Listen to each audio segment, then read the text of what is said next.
Subscribe करिए हमारे channel target UP TET CTET को और बेल आइकन को दबाइए।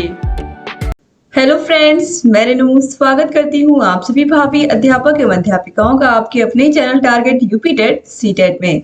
दोस्तों, आज इस वीडियो में हम आपके डीएलएड थर्ड सेमेस्टर के 2017 में पूछे गए प्रश्न पत्र को यहाँ पर हम सॉल्व करवाने वाले हैं और आपका ये सेकंड पेपर है जो कि है समावेशी शिक्षा। और समावेशी शिक्षा को मैंने पूरा पढ़ा लिखा के खत्म कर दिया है। आप लोग को पता है, अपने हाथों से मैंने नोट्स बनाए हैं, आप लोगों के लिए सारी क्लासेस ली हैं। इसके अलावा आपको 2018 का सोल्यूशन, 2019 का पूरा सोल्यूशन मिल जाएगा आप लोगों को, वो मैंने पहले ही सॉल्व करा दिया है, उनको भी आप देख सकते हैं। तो चलिए यहाँ पर स्टार्ट करते हैं 2017 का पेपर। और दोस्तों, ये पेपर अगर आपको पूरा सॉल्व करके अच्छा लगेगा तो प्लीज अपने कॉलेज के फ्रेंड्स को भी जरूर शेयर कर दीजिएगा इसको। तो चलिए स्टार्ट करते हैं। स्टार्ट करने से पहले मैं आपको बता दूं कि ये 50 नंबर का आपका पेपर होता है और 2 घंटे का समय मिलता है आपको इसको करने के लिए। यहाँ पर देखिए, सबसे पहले बहुविकल्पी प्रश्न है जो कि सभी 1-1 नंबर के हैं। यहाँ पर नंबर भी लिखा हुआ है। तो पहला क्वेश्चन यहाँ पर है, विशिष्ट आवश्यकता वाले बच्चों को कितने भागों में बांटा जा सकता है? 2, 3, 4 या फिर 5? तो विशिष्ट आवश्यकता वाले बच्चों को हम 4 भागों में बांट सकते हैं। किस प्रकार से, मैं आपको बता दूं। दोस्तों, इन 4 भागों में अगर मैं पहली बात करूं तो शारीरिक रूप से भिन्न बालक, फिर दूसरा है शैक्षिक रूप से भिन्न बालक, फिर तीसरा है सामाजिक रूप से भिन्न बालक और चौथा है मानसिक रूप से भिन्न बालक। तो इस प्रकार से विशिष्ट आवश्यकता वाले बच्चों को 4 भागों में डिवाइड किया गया है। क्वेश्चन नंबर 2 है, टेट के द्वारा परीक्षण किया जाता है। तो टीएटी परीक्षण यानी कि थीमेटिक अपेरेंट टेस्ट, और यह प्रासंगिक अंतर्बोध परीक्षण भी इसको कहते हैं। यह परीक्षण किया जाता है व्यक्तित्व पर, यानी कि यह व्यक्तित्व परीक्षण है और ये यूपी टेट और सी टेट के लिए भी बहुत बहुत महत्वपूर्ण है। और यूपी टेट में ऑलरेडी पूछा भी आ चुका है कि टेट परीक्षण किसने किया था? तो मरे एवं मॉर्गन के द्वारा किया गया था। क्वेश्चन नंबर 3 है, धीमी गति से सीखने वाले बच्चों की समस्या होती है। भाषा एवं वाणी की समस्याएं, दृष्टि एवं व्यवहारिक समस्याएं, श्रवण प्रत्यक्षीकरण की समस्याएं या उपयुक्त सभी। तो धीमी गति से सीखने वाले बच्चों की जो समस्या होती है वह भाषा एवं वाणी की समस्या, दृष्टि एवं व्यवहारिक समस्याएं, श्रवण प्रत्यक्षीकरण की समस्याएं, ये सारी समस्याएं होती हैं। तो ऑप्शन नंबर डी यानी कि ऑप्शन नंबर द जो है ये बिल्कुल सही हो जाएगा। क्वेश्चन नंबर 4 है, अस्थिबाधिता के कारण है। अस्थिबाधिता यानी कि हड्डी में किसी प्रकार की कोई प्रॉब्लम है बच्चे के, तो वो जन्मजात भी हो सकती है, जन्मजात हो सकता है हड्डी टेढ़ी हो, मुड़ी हुई हो, दुर्घटना के कारण भी हो सकता है, बीमारी के कारण भी हो सकता है। तो ऑप्शन नंबर द जो उपरोक्त सभी ये राइट आंसर हो जाएगा। क्वेश्चन नंबर 5 पर आते हैं, वाक दोष के प्रकार हैं, यानी कि जो बोलने संबंधी दोष है वो कितने प्रकार का होता है, जिसमें हकलाना आता है या ये कहीं नाक से बोलना आता है। तो दोस्तों, जो वाक दोष होता है या वाक विकार होता है जिसमें बोलने संबंधी दिक्कत होती है बच्चों को, यह टोटल 6 प्रकार का होता है। प्रक्रियात्मक या उच्चारणात्मक दोष, इसके अलावा हकलाना, फिर है आवाज की समस्या, फिर है अंगीय वाणी के दोष, इसके बाद आता है कम सुनने वाले बच्चों के साथ बालक की समस्या, और फिर लास्ट में आता है देर से बोलने का विकार। तो ये टोटल 6 प्रकार का होता है, याद रखिएगा। इसके बाद क्वेश्चन नंबर 6 है, मंद बाधित बच्चे का डेसिबल स्तर क्या होता है? मंद बाधित बच्चे का डेसिबल स्तर, दोस्तों मंद बाधित बच्चे का डेसिबल स्तर होता है वो होता है 55 से लेकर के 69 डेसिबल। ऑप्शन नंबर बी जो है यानी कि ब, ये बिल्कुल सही है। क्वेश्चन नंबर 7 है, सामान्य बच्चों में बुद्धि लब्धि होती है। तो जो सामान्य बच्चों की बुद्धि लब्धि होती है दोस्तों वो होती है 90 से लेकर के 110 तक। लेकिन यहाँ पर आप देखिए option number C, option number आ आप यहाँ पर देखोगे 90 से लेकर के 105, यह भी सही होगा। तो ऑप्शन आ यहाँ पर सही होगा। वैसे मेनली अक्सर आपको 90 से लेकर के 110 या 90 से लेकर के 109 आपको मिलता है, लेकिन यहाँ पर ऑप्शन नंबर आ सही है क्योंकि सबसे करीब यही है इसके। क्वेश्चन नंबर 8 है, विशिष्ट ऐसा व्यक्ति है जिसकी शारीरिक, मानसिक, बुद्धि, इंद्रियां, मांसपेशियों की क्षमताएं अनोखी होती हैं। यह कथन किसका है? विशिष्ट ऐसा व्यक्ति होता है जिसकी शारीरिक, मानसिक, बुद्धि होती है, इसके अलावा इंद्रियां, मांसपेशियों की जो क्षमताएं होती हैं वो अनोखी होती हैं। यह किसने कहा है? दोस्तों, यह कथन है हैवेट एंड फॉर्नेस का। ऑप्शन नंबर द जो है ये सही हो जाएगा। क्वेश्चन नंबर 9 पर आते हैं, परामर्श का उद्देश्य आत्म परिचय या आत्मबोध है। यह कथन किसका है? रूथ स्ट्रॉन्ग का, रोलोम का, इंसमूर का या फिर जोनस का। तो दोस्तों, यह कथन है रूथ स्ट्रैंग का। ऑप्शन नंबर आ जो है ये सही हो जाएगा। क्वेश्चन नंबर 10 पर आते हैं। प्रतिभाशाली बच्चे की बुद्धि लब्धि होती है, जो प्रतिभाशाली बच्चे होते हैं उनकी बुद्धि लब्धि कितनी होती है?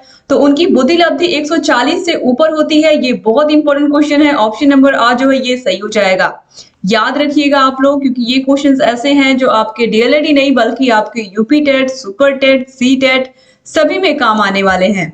या अगर किसी अदर स्टेट का टेट आप दोगे, Bihar TET, Haryana TET, Punjab TET, तो वहां पर भी ये काम आएगा।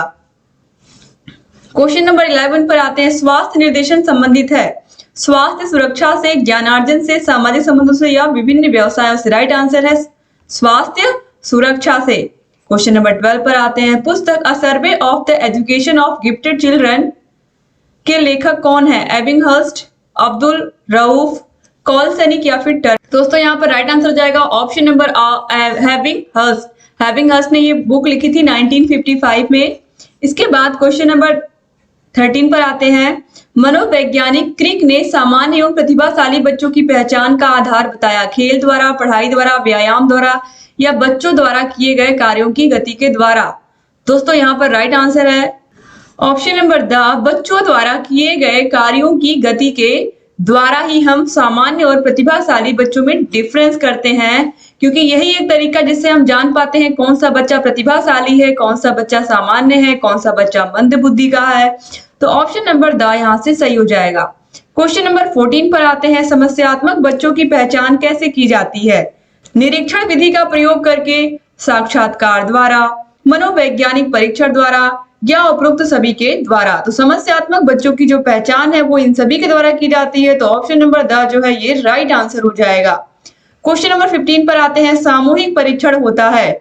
सामूहिक परीक्षण कैसा होता है? शाब्दिक होता है कि अशाब्दिक होता है? इसका मतलब आप समझिए, शाब्दिक का मतलब जिसमें अक्षर या लेटर लिखे होते हैं जिनको पढ़ करके आप किसी के बुद्धि का परीक्षण करते हैं, और अशाब्दिक का मतलब ऐसे लोग जो पढ़े लिखे नहीं है उनके लिए आप विभिन्न क्रियाओं को किस तरीके से आप करवा करके उनकी बुद्धि का परीक्षण करते हैं। तो इस तरीके से ये पढ़े लिखे लोगों के लिए हो गया शाब्दिक, और ऐसे लोग जो निरक्षर हैं उनके लिए हो गया अशाब्दिक। तो ये दोनों ही सामूहिक परीक्षण के अंतर्गत आते हैं। तो ऑप्शन नंबर 7 जो है ये सही हो जाएगा। दोस्तों अब क्वेश्चन नंबर 16 से यहाँ पर आप देखिए अति लघु उत्तरीय क्वेश्चन स्टार्ट है और ये सब भी एक एक नंबर के हैं। तो क्वेश्चन नंबर 16 पूछा है कि अन्वेषण विधि की खोज किसने की थी? तो ये की थी आर्म स्ट्रॉन्ग ने। किसने की थी? आर्म स्ट्रॉन्ग ने। और अन्वेषण विधि को हम खोज विधि भी कहते हैं, याद रखिएगा। तो यहाँ पर याद रखिएगा कि जो खोज विधि है या अन्वेषण विधि है इसकी खोज किसने की थी? तो इसकी खोज की थी आर्म स्ट्रॉन्ग ने। ठीक है, अब इसके बाद हम आगे बढ़ेंगे। क्वेश्चन नंबर 17 है। 50 से 60 बुद्धि लब्धि वाले बालकों को किस श्रेणी में रखा जाता है? तो इनको हम कहते हैं मूर्ख। क्या कहते हैं? मूर्ख। इसके बाद क्वेश्चन नंबर 18 पर आते हैं। वाणी बाधित बच्चे कौन होते हैं? वाणी बाधित यानी कि वाक बाधित बच्चे ऐसे बच्चे जिन्हें बोलने में समस्या होती है, जो बच्चे हकलाते हैं, जो नाक में बोलते हैं, ऐसे बच्चों को हम वाणी बाधित बच्चे कहते हैं। तो दोस्तों जो श्रवण बाधित बच्चे होते हैं, श्रवण विकलांग बच्चे होते हैं, ये 4 प्रकार के होते हैं। और यहाँ पर मैं 4 प्रकारों की बात करूं तो पहला होता है कम बाधित बच्चे, ये 40% तक होते हैं। इसके बाद मंद बाधित बच्चे, ये 40 से 45% तक होते हैं। फिर है गंभीर बाधित बच्चे जो कि 50 से 75% तक होते हैं। और लास्ट में आते हैं पूर्ण या गहन बाधित बच्चे जिनको बिल्कुल सुनाई नहीं देता, और ये होते हैं 100% वाले, यानी कि कुछ भी सुनाई नहीं देता है।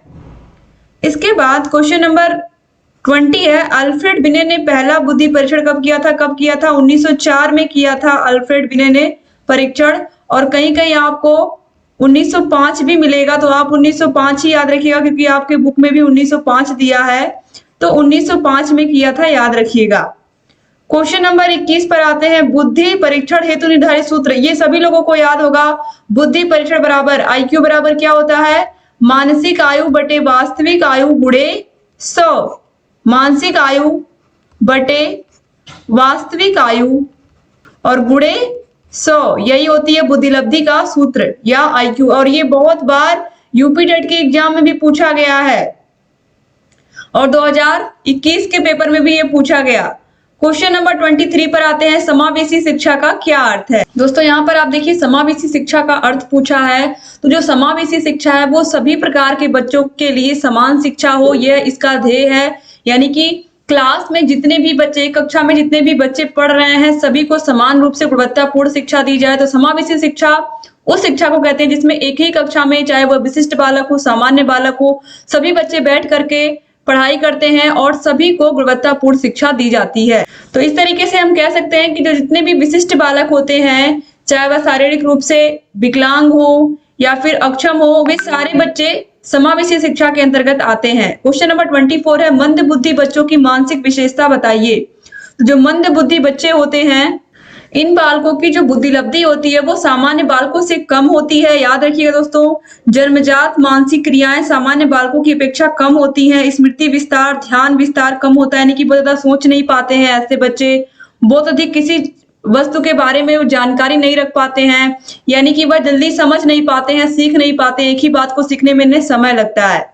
क्वेश्चन नंबर 25 है, निर्देशन का अर्थ स्पष्ट करिए। निर्देशन का मतलब क्या होता है? दोस्तों, जो निर्देशन होता है, निर्देशन एक व्यक्तिगत कार्य है जिसके द्वारा विद्यार्थी को उसकी समस्याओं का समाधान करने के लिए प्रेरित किया जाता है। यानी कि जो निर्देशन होता है उसमें जो शिक्षक होते हैं वो बच्चे को उसका कार्य करने के लिए क्या करते हैं, उसको प्रेरित करते हैं, उसको मोटिवेट करते हैं। इसके अलावा निर्देशक जो समस्याओं को क्या करता है, वो समस्याओं का समाधान स्वयं नहीं करता। जैसे कि जो शिक्षक होते हैं वो बच्चे की समस्या का समाधान स्वयं ना करके बल्कि उसे केवल रास्ता दिखा देते हैं, और वह क्या करते हैं, वह विधियां बताते हैं, जिन विधियों पर चल करके, जिन रास्तों पर चल करके बच्चा अपनी समस्याओं का हल ढूंढ लेता है। तो इसे हम कहते हैं निर्देशन। इसके बाद क्वेश्चन नंबर 26 पर आते हैं, वंचन या डिप्रीवेशन का क्या अर्थ है। तो वंचन का क्या अर्थ होता है? दोस्तों, जो वंचन होता है वह जीवन की वह ऋणात्मक स्थिति होती है जो मानव क्षमताओं के विकास में बाधक होती है या किसी चीज से रहित, यानी कि किसी चीज से वंचित रहना, सुविधाओं से वंचित रहना हम कह सकते हैं। आर्थिक रूप से, सामाजिक रूप से, क्योंकि हमारे देश में अभी भी ऐसे बहुत सारे जाति या वर्ग के लोग हैं जिनको अभी सारी सुविधाएं नहीं मिल पाई, हुए सुविधाओं से वंचित हैं। तो वंचन का अर्थ क्या होता है? यह एक जीवन की ऋणात्मक स्थिति होती है जिसमें क्या होता है कि व्यक्ति बहुत प्रकार की सुविधाओं से वंचित रह जाता है, उसको वह सुविधाएं नहीं मिल पाती हैं। इसके बाद क्वेश्चन नंबर 27 पर आते हैं, समस्यात्मक व्यवहार के कौन कौन से कारण हैं। समस्यात्मक व्यवहार के कौन कौन से कारण हैं? तो समस्यात्मक बच्चों के बारे में मैंने आप लोगों को बताया। समस्यात्मक बच्चे कैसे होते हैं? ऐसे बच्चे जो क्लास में झूठ बोलते हैं, ऐसे बच्चे जो हिंसा करते हैं, ऐसे बच्चे जो मादक पदार्थों का सेवन करते हैं, जैसे कि बीड़ी, सिगरेट, इस तरीके की चीजों का सेवन करते हैं। तो ऐसे बच्चे समस्यात्मक बालक होते हैं। तो समस्यात्मक बालक ही समस्यात्मक व्यवहार उत्पन्न करते हैं। तो समस्यात्मक व्यवहार के कारण कौन कौन से हो सकते हैं दोस्तों? सबसे पहले यहाँ पर देखिए, आनुवांशिक कारण हो सकते हैं, जैसे कि बुद्धि में दुर्बलता, यानी कि कुछ बुद्धि बच्चों की कमजोर हो। इसके अलावा विरासत में मिले दुर्व्यसन। इसका मतलब क्या है कि बच्चा देख रहा है उसके पिताजी ड्रिंक कर रहे हैं तो वो भी सीख गया। वो देख रहा है कि उसके पेरेंट्स जो है वो सिगरेट पी रहे हैं तो वो भी सीख गया। तो इस तरीके से ये हो गया आनुवांशिक कारण। इसी प्रकार से शारीरिक कारण होता है, इसमें बहरापन, अंधापन, गंजापन, कम दिखाई देना, ऊंचा सुनना, ये सब शारीरिक कारण हो गए। फिर है संवेगात्मक कारण, इसमें है बिस्तर गीला करना, चिड़चिड़ापन, अंगूठा चूसना। इसके अलावा सामाजिक कारण भी होता है, इसमें निम्न सामाजिक आर्थिक स्थिति, यानी कि वह बहुत गरीब परिवार से आता है या उसकी देखरेख अच्छे से नहीं हुई है, उसका पालन पोषण अच्छे इन्वायरमेंट में नहीं हुआ है उस बच्चे के, तो यह भी क्या होता है, समस्यात्मक व्यवहार का कारण होता है। इसके बाद दोस्तों देखिए अगला क्वेश्चन है, सामाजिक निर्देशन से आप क्या समझते हैं। तो सामाजिक निर्देशन का अर्थ होता है सामाजिक परिपक्वता, अच्छी आदतें तथा पक्षपात को दूर करना और अच्छे मूल्यों को सीखना। तो अच्छे मूल्य, सत्यता, ईमानदारी, ये सब चीजें क्या है, अच्छे मूल्य हैं जो बच्चों को सिखाना चाहिए, और यही होता है सामाजिक निर्देशन में। क्वेश्चन नंबर 29 पर आते हैं, छात्रों को निर्देशन प्रदान करने वाली 5 विधियों के नाम लिखिए। तो दोस्तों देखिए यहाँ पर निर्देशन प्रदान करने वाली 5 विधियों के नामों में पहला आता है व्यक्तिगत तालिका सेवा, इसके अलावा दूसरा है सूचना सेवा, तीसरा है परामर्श सेवा, चौथा है स्थापन सेवा, फिर 5वां है अनुवर्तन सेवा जिसे हम फॉलो अप भी कहते हैं। इसके बाद क्वेश्चन नंबर 30 है, प्रतिभाशाली बच्चे किन्हें कहते हैं। तो प्रतिभाशाली बच्चे वे बच्चे होते हैं जिनकी बुद्धि लब्धि सामान्य बालकों से अधिक होती है, और मनोवैज्ञानिकों के अनुसार इनकी जो बुद्धि लब्धि होती है वो 140 से अधिक होती है। किसकी? प्रतिभाशाली बालकों की। तो इस तरीके से यहाँ पर आप लोगों ने पूरा देख लिया, यहाँ पर लघु उत्तरीय क्वेश्चंस को भी, क्वेश्चन नंबर 30 तक। अब यहाँ से देखिए लघु उत्तरीय क्वेश्चन स्टार्ट है।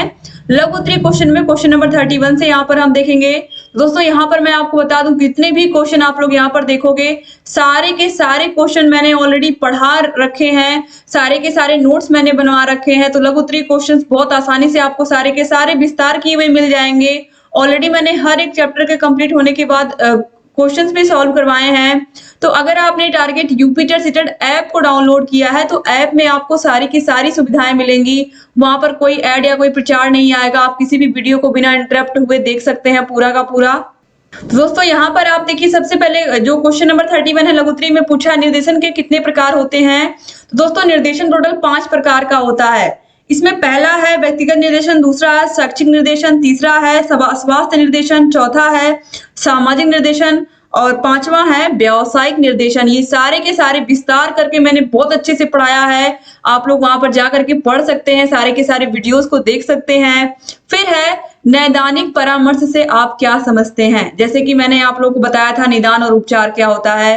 किसी भी समस्या के कारण का जब हम पता लगाते हैं तो हम क्या करते हैं, हम निदान करते हैं, यानी कि हमारे सामने कोई समस्या है, हमें पता ही नहीं कि समस्या क्या है। जैसे कोई बच्चा किस विषय में कमजोर है, जब तक आप उसका टेस्ट नहीं लेंगे, जैसे कि हम जाते हैं डॉक्टर के पास, डॉक्टर क्या करते हैं पहले कुछ ना कुछ टेस्ट लिखते हैं, अगर हमें कोई दिक्कत है तो कहते हैं जाकर के पहले लैब से टेस्ट करा करके लेके आइए, फिर हम आपको जो आपकी समस्या होगी उसी के अकॉर्डिंग आपको हम गोलियां देंगे, दवाई देंगे। तो वैसे ही शिक्षक को भी नहीं पता है कि बच्चे की कमजोरी क्या है। जब वो पता लगाते हैं कमजोरी का, बच्चा साइंस में कमजोर है, बच्चा मैथ में कमजोर है, किस विषय में कमजोर है, अगर ये पता लगा लिया तो उसका निदान कर दिया। और जब उसकी कमजोरी को हम दूर कर रहे हैं, उसके सवालों को हम समझा करके, गणित के जो सवाल हैं उसको हम सही से बता करके उसकी हम कमजोरी को दूर कर रहे हैं, वो समझ रहा है सवालों को, वह खुद लगा करके दिखा रहा है, तो ये हो गया नैदान, ये हो गया उपचारात्मक शिक्षण। यानी कि बच्चे का हमने क्या कर दिया, उपचार कर दिया। निदान का मतलब पता लगाना, उपचार का मतलब उसको उसकी कमजोरी को दूर कर देना। तो इस तरीके से यहाँ पर नैदानिक परामर्श में इसी तरीके से होता है कि समस्या के कारणों को जान करके उसी के अकॉर्डिंग जो परामर्शदाता होते हैं वो परामर्श देते हैं। क्वेश्चन नंबर 33 है मनोविज्ञान शाला के प्रमुख कार्य क्या है। तो मनोविज्ञान शाला कहाँ है, उत्तर प्रदेश प्रयागराज में स्थित है, आपको पता है। और इसकी स्थापना किसके द्वारा की गई थी, आचार्य नरेंद्र देव समिति के द्वारा की गई थी। अब इसके क्या क्या कार्य चलिए मैं आपको बता देती हूँ। दोस्तों जो मनोविज्ञान शाला उत्तर प्रदेश प्रयागराज है, इसके प्रमुख कार्यों में है शैक्षिक निर्देशन देना, व्यक्तिगत निर्देशन देना, बाल निर्देशन देना, इसके अलावा व्यावसायिक निर्देशन देना, और इसमें आता है प्रशिक्षण। प्रशिक्षण के अंतर्गत निर्देशन सेवाओं के लिए उपयुक्त मनोवैज्ञानिकों को तैयार करने हेतु सत्रीय कोर्स का प्रशिक्षण दिया जाता है। इसके अलावा शोध कार्य, यहाँ पर शोध कार्य भी किया जाता है, और जो राष्ट्रीय प्रतिभा खोज जैसी परीक्षाएं हैं उनका प्रश्न पत्र भी यहाँ पर बनाया जाता है। इसके बाद क्वेश्चन नंबर 34 है यदि किसी बालक की शारीरिक आयु 10 वर्ष है तो उसकी बुद्धि लब्धि कितनी होगी, हल कीजिए। दोस्तों इसके बाद देखिए यहाँ पर क्वेश्चन नंबर 34 में बालक की, किसी भी बालक की शारीरिक आयु यहाँ पर दी, कोई भी बालक है उसकी शारीरिक आयु दी गई है 10 वर्ष है, उसकी बुद्धि लब्धि कितनी होगी, हल कीजिए। तो शारीरिक आयु तो दिया 10 वर्ष, लेकिन मानसिक आयु यहाँ पर नहीं दिया, जबकि फॉर्मूले में क्या होता है आईक्यू, यानी कि बुद्धि लब्धि बराबर मानसिक आयु बटे वास्तविक आयु गुणे 100। तो यहाँ पर हम क्या कर सकते हैं, यहाँ पर अगर नहीं दिया तो शारीरिक आयु के बराबर ही हम मानसिक आयु को भी मान लें। तो मानसिक आयु भी यहाँ पर हमने 10 वर्ष अगर मान ली तो 10 हो गई मानसिक आयु, बुद्धि लब्धि बराबर 10 यहाँ पर मानसिक आयु बटे वास्तविक आयु शारीरिक आयु को ही कहते हैं, तो ये 10 दी है, और यहाँ पर गुणे 100 करेंगे हम, तो यहाँ पर हमारा आंसर आ जाएगा 100, यानी कि उस बच्चे की बुद्धि लब्धि कितनी है, 100 है। लेकिन दोस्तों याद रखिएगा कि यहाँ पर क्वेश्चन ही गलत पूछा है, मानसिक आयु दिया नहीं है, तो हमने क्या किया, हमने शारीरिक आयु के बराबर ही मानसिक आयु को भी एज्यूम कर लिया है, ठीक है। लेकिन यहाँ पर दिया नहीं है, याद रखिएगा जब भी क्वेश्चन देगा इस तरीके का तो पूरा देगा। हो सकता है यहाँ पर गलती हो गई हो पेपर छपने के टाइम पे। इसके बाद देखिए क्वेश्चन नंबर 35 पर आते हैं, अस्थि बाधित बच्चों को किस प्रकार से शिक्षा दी जा सकती है। दोस्तों जो अस्थि बाधित बच्चे होते हैं, यानी कि ऐसे बच्चे जिनके हड्डियों में किसी प्रकार की कोई प्रॉब्लम होती है, तो इसको इनकी शिक्षा को अधिक प्रभावशाली बनाने के लिए हम क्या कर सकते हैं, हम श्रव्य दृश्य साधनों का प्रयोग करके इनको पढ़ा सकते हैं। इसके अलावा इनको खेल विधि के माध्यम से, आगमन विधि के माध्यम से, ह्यूरिस्टिक विधि के माध्यम से, प्रोजेक्ट विधि के माध्यम से, मॉन्टेसरी विधि के माध्यम से पढ़ा सकते हैं। इसके अलावा किंडरगार्टन विधि भी है, डाल्टन विधि भी है। इन सभी विधियों के माध्यम से इन बच्चों को अगर शिक्षा दी जाए तो बच्चे बहुत ही आसानी से कॉन्सेप्ट को समझ जाएंगे और उनकी शिक्षा भी आसानी से पूरी हो जाएगी। क्वेश्चन नंबर 36 पर आते हैं, समस्यात्मक बच्चों से क्या अभिप्राय है? इसका आंसर मैं पहले ही बता चुकी हूँ। समस्यात्मक बच्चे वे बच्चे होते हैं जो चोरी करते हैं, हिंसा करते हैं, झूठ बोलते हैं, कक्षा में देर से आते हैं, जो शिक्षकों का सम्मान नहीं करते हैं। ऐसे बच्चे समस्यात्मक बच्चे होते हैं, केवल अपने परिवार के लिए नहीं बल्कि स्कूल के लिए भी, टीचर्स के लिए भी। क्वेश्चन नंबर 37 पर आते हैं, परामर्श की आवश्यकता एवं क्षेत्र बताइए। तो दोस्तों, परामर्श का मतलब हम सभी लोगों को पता ही है। परामर्श क्या होता है? परामर्श एक तरीके से राय लेना, किसी से सलाह लेना, किसी से मशवरा लेना या सुझाव लेना, उसी को कहते हैं। जैसे हम किसी बुजुर्ग या समझदार व्यक्ति से क्या करते हैं? परामर्श लेते हैं। अगर हमारे सामने कोई समस्या आ जाती है तो जो परामर्श है इसका भी क्षेत्र व्यापक होता है, क्योंकि विभिन्न प्रकार के लोगों को इसकी आवश्यकता पड़ती है, जिसमें मनोवैज्ञानिक परामर्श आता है, नैदानिक परामर्श आता है, इसके अलावा वैवाहिक परामर्श आता है। इसमें जब किसी को विवाह करना होता है, शादी करनी होती है, तो भी वह किसी ना किसी से परामर्श लेता है। शैक्षिक परामर्श है कि कौन सा कोर्स करना हमारे लिए सही है, कौन सा कोर्स हमें जल्दी नौकरी दिलाएगा। इस तरीके से व्यक्तिगत परामर्श, ये सब चीजें आती हैं परामर्श के क्षेत्र के अंतर्गत। इसके बाद क्वेश्चन नंबर 38 है, धीमी गति से सीखने के कौन कौन से कारण होते हैं? दोस्तों, इसके जो प्रमुख कारण है इसमें है कि बच्चे की मानसिक स्थिति या मानसिक बुद्धि उतनी डेवलप नहीं होती है, उसकी आईक्यू कम होती है, या उसकी सामाजिक स्थिति, आर्थिक स्थिति अच्छी नहीं होती है। तो ये सभी प्रमुख रीजन होते हैं बच्चा धीमी गति से सीखता है। तो इसको हम सुधार भी सकते हैं। बहुत आसान है कि टीचर को क्या करना चाहिए, बच्चे को बार बार उस लेसन को दोहराना चाहिए, जिससे बच्चा उस लेसन को समझ पाए। इसके अलावा किसी भी पाठ को छोटे छोटे खंडों में बांट करके बच्चे को पढ़ाना चाहिए, जिससे बच्चे को समझ में आए। और इस बात का हमेशा लेखा रखें कि जो कार्य बच्चे को दिया गया उसने उसे पूरा किया है या नहीं किया है, इस बात का भी ध्यान रखना चाहिए। क्वेश्चन नंबर 39 है, प्रतिभाशाली बच्चों की पहचान हम कैसे कर सकते हैं? निरीक्षण के माध्यम से कर सकते हैं, परीक्षण के माध्यम से कर सकते हैं, उसकी आईक्यू चेक कर सकते हैं। ऑलरेडी ये आपने देखा है, तो प्रतिभाशाली बच्चों की आईक्यू कितनी होती है? 140 से ऊपर होती है, ये भी आपने देखा। अब यहाँ पर क्वेश्चन नंबर 40 है और ये लास्ट क्वेश्चन है इस वीडियो का। तो परामर्श के प्रकार कितने होते हैं? परामर्श कितने प्रकार का होता है? दोस्तों, इसका आंसर देने से पहले मैं आपको याद दिला दूं कि आपको सारे के सारे विषयों को हमने पढ़ा दिया है, कंप्लीट पढ़ा दिया है, सारी क्लासेस आपको प्रोवाइड करा दी है, सारे विषयों के प्रीवियस ईयर क्वेश्चन पेपर्स भी लगभग हमने सॉल्व करा दिए हैं। 3 से 4 साल के कम से कम पेपर हमने सॉल्व करवाए हैं अच्छे से, ताकि आप लोग की तैयारी बेहतर हो पाए। दोस्तों, डिस्क्रिप्शन बॉक्स, कमेंट बॉक्स में आपको थर्ड सेमेस्टर के सारे विषयों की लिंक मिल जाएगी। आप सारे के सारे विषयों को देखिए, अपनी तैयारी को बेहतर बनाइए। और मैं हमेशा कहती हूँ, आप जितना मेहनत करोगे, जितना अच्छा करोगे, जितनी प्रैक्टिस करोगे, आपके उतने ही अच्छे नंबर आएंगे। दोस्तों, अगर चैनल को सब्सक्राइब नहीं किया है तो प्लीज सब्सक्राइब भी कर दीजिए, और बगल में बेल आइकन होगा उसको भी प्रेस कर दीजिएगा, ताकि जो भी नई वीडियोस हम बनाते हैं उसका नोटिफिकेशन आप लोग के पास समय से जाए और आप बिना मिस किए हमारे सारे वीडियोस को ऐसे ही देखते रहे। दोस्तों, यहाँ पर देखिए क्वेश्चन में पूछा है, परामर्श कितने प्रकार का होता है? तो दोस्तों, जो परामर्श होता है वो 3 प्रकार का होता है, निर्देशीय परामर्श, अनिर्देशीय परामर्श और संग्रही परामर्श। याद रखिएगा। तो इस तरीके से यहाँ पर पूरा पेपर मैंने सॉल्व करा दिया। उम्मीद करती हूँ आपको ये वीडियो पसंद आई होगी। अगर अच्छी लगी तो अपने कॉलेज फ्रेंड्स को भी जरूर शेयर करिएगा। और यहाँ ऊपर आई बटन पर भी क्लिक करके आपको सारे के सारे वीडियोस की लिंक मिल जाएगी, डिस्क्रिप्शन बॉक्स, कमेंट बॉक्स में मिल जाएगी। अगर आप चाहते हो कि सारे के सारे वीडियो की नोटिफिकेशन सही समय पर आए तो आप लोग हमारे टेलीग्राम चैनल को जरूर ज्वाइन कर लीजिए। टेलीग्राम की लिंक आपको डिस्क्रिप्शन बॉक्स, कमेंट बॉक्स दोनों जगह मिल जाएगी। प्लीज दोस्तों, वीडियो को शेयर करिएगा, और वीडियो अच्छा लगा हो तो लाइक करके जाइएगा, अच्छे अच्छे प्यारे प्यारे कमेंट जरूर छोड़ के जाइएगा। एक बार फिर से आप सभी का बहुत बहुत धन्यवाद। चैनल से बने रहिए। जय हिंद दोस्तों।